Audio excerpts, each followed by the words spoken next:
Oh My Dog's Bark Back with Jack D and Sean Walsh. Me this. I Yeah, it know. does. Oh, maybe I should. Let's save it for off the lead. Save it for off the lead. Yeah. Okay. I want to. It's something I want to know. Yeah, go on. Sorry, if you just joined us, Sean was about to take us on a tangential journey about radiators, and I said, "Please don't. We have Bark Back to record, and we want to save this gold for those who are going to pay for it on Patreon." So, hello and welcome to Oh My Dog's Bark Back, where we hear from you. We love your emails, voice notes and messages so much that we thought you deserved your own episode on Friday. So keep getting in touch by emailing hello@omdpod.com and follow us on Instagram @omdpod. We're aiming for this to be 15 to 20 minutes, so if you've only got time for a short walk, Bark Back is the perfect listen. Quick, fun, and full of your stories. Yeah. Should we jump straight in? Because We've got a big one. And it's quite a long one, but it's worth reading out. It's a nice one. We've got some photos attached to it as well from Katie Simpkins. Hello, Sarah, Jack and Sean. I absolutely love the pod and have listened from the start. And Jack's voice for Dolly always makes me laugh. I said, well, what's so funny about it? We have Betty, our chunky, snuggling 3-year-old Frenchie who thinks she's the size of a chihuahua. A couple of weeks ago, we surprised our 2 children and Betty with a new family member, Rodney, a 10-week-old Doxy Poo. Is that Daxy Poo or Doxy Poo? What's a Doxy Poo, Sarah? Do you know? It's the same thing, I think. I think people do either or. He's a little delight and settling in so well, and Betty is being such a brilliant big sister, even when he runs off with her chew toys. We've definitely hit the puppy biting stage.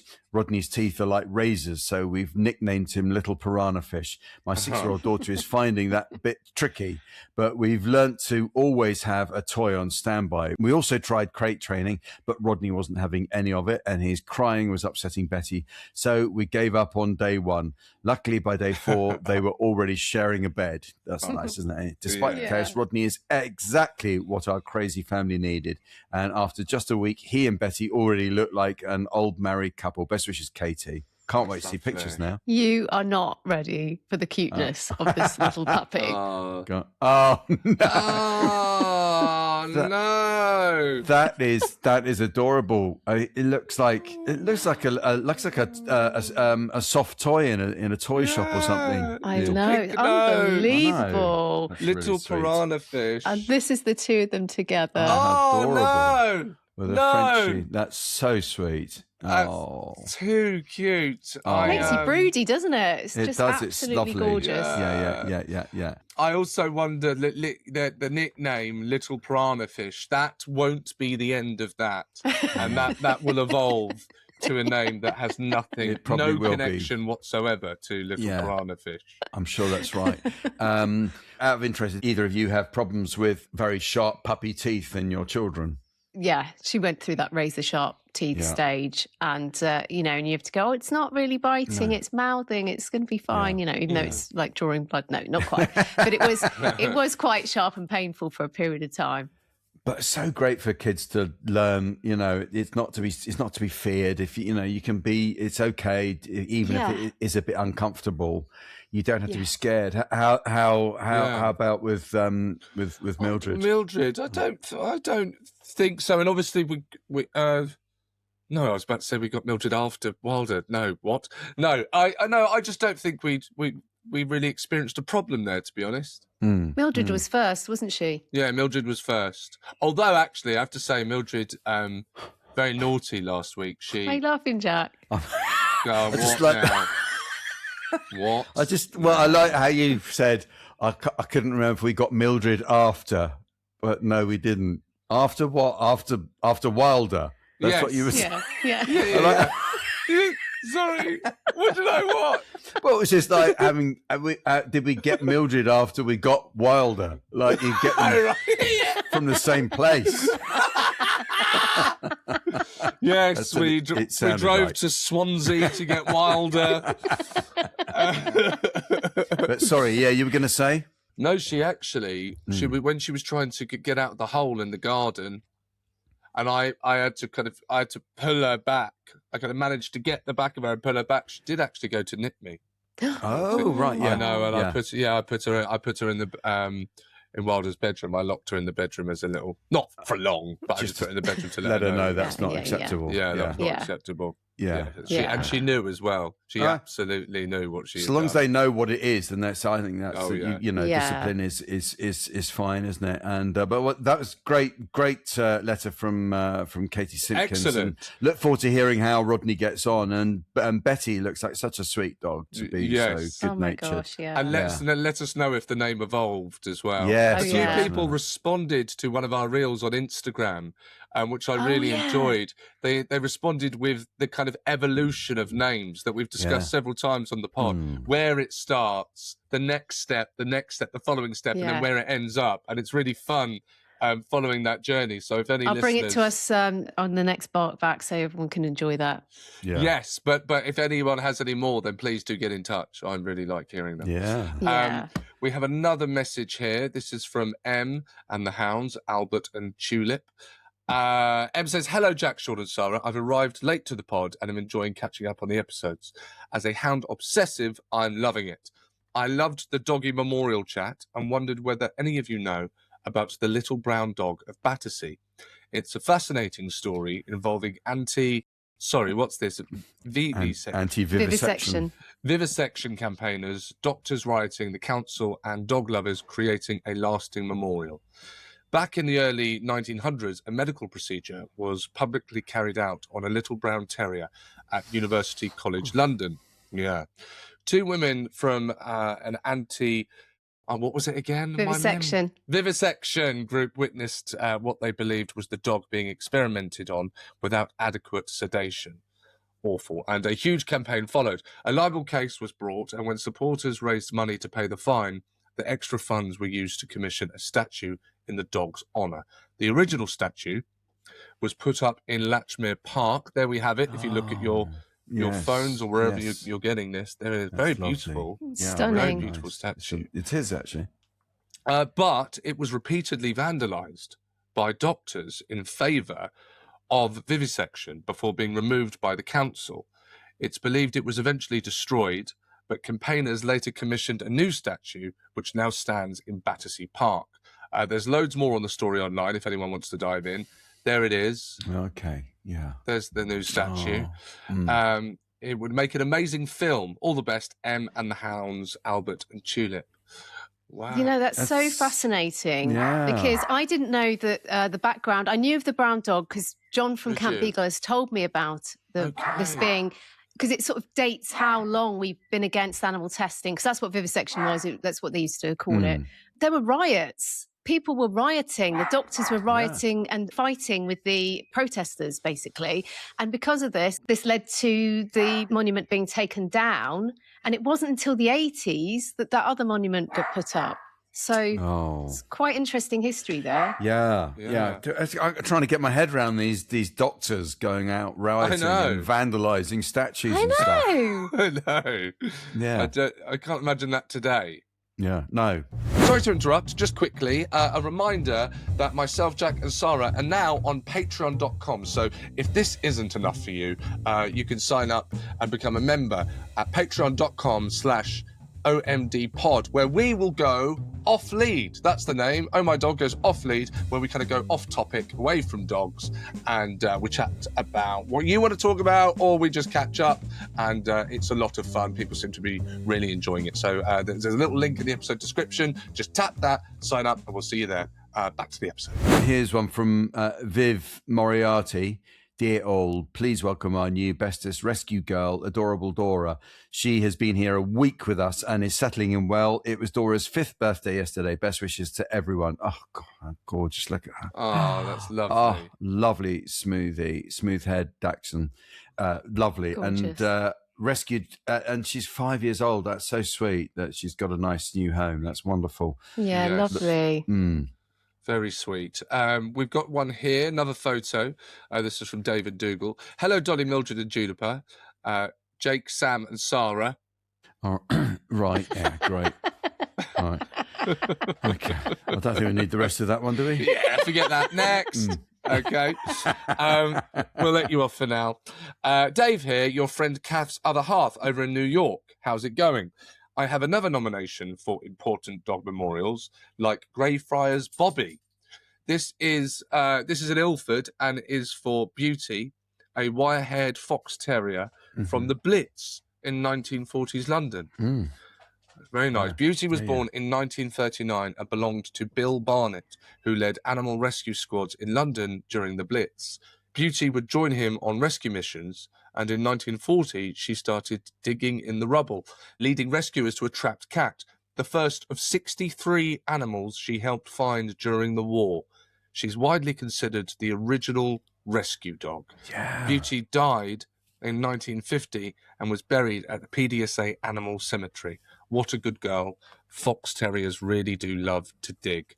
Yeah. And there are the photos there. That's really amazing. That Sarah's been showing whilst I've been reading that. That's very beautiful. That's lovely to read. Yeah. Handsome dog. Yes. And we got lots of Spotify comments. This is one from the Kerry Godleman Bartback episode where we talked about Balto in Central Park. Liz Sutton says, Hatchie, A Dog's Tale is a 2009 film starring Richard Gere. Beautiful true story about the unexpected friendship between an Akita dog and a stranger. That was played by Richard Gere. You'll need a box of tissues, but there is a statue in memory of Hatchie at Shibuya Station in Tokyo.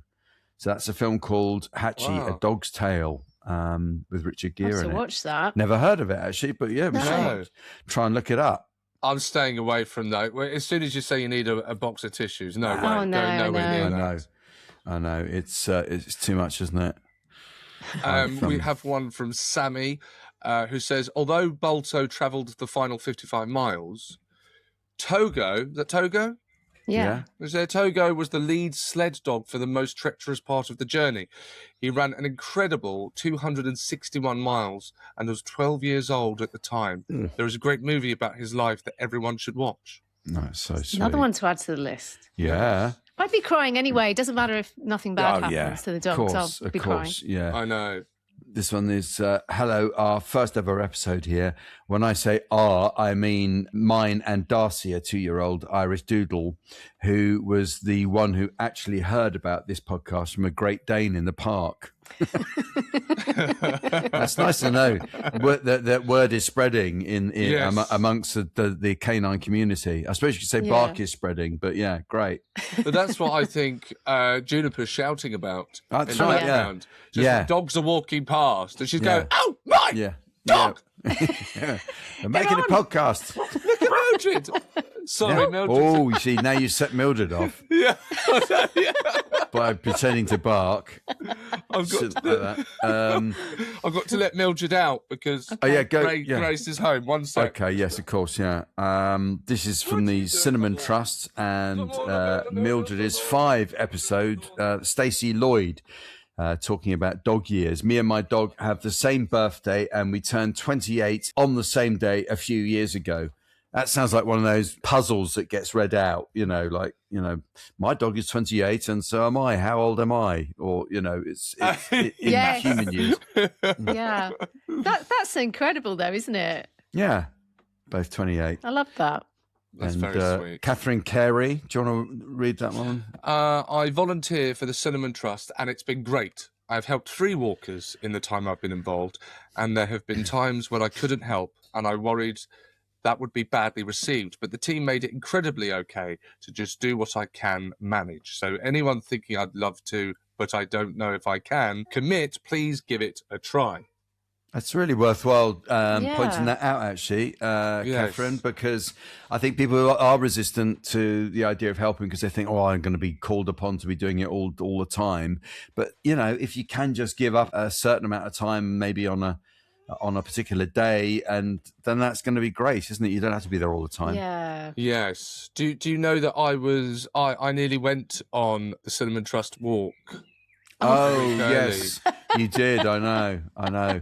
We were party to this on WhatsApp, weren't we? Yeah. Yeah. You were all set, weren't you? You were all set, weren't you, Seann? I was ready to go. Yeah. What went wrong?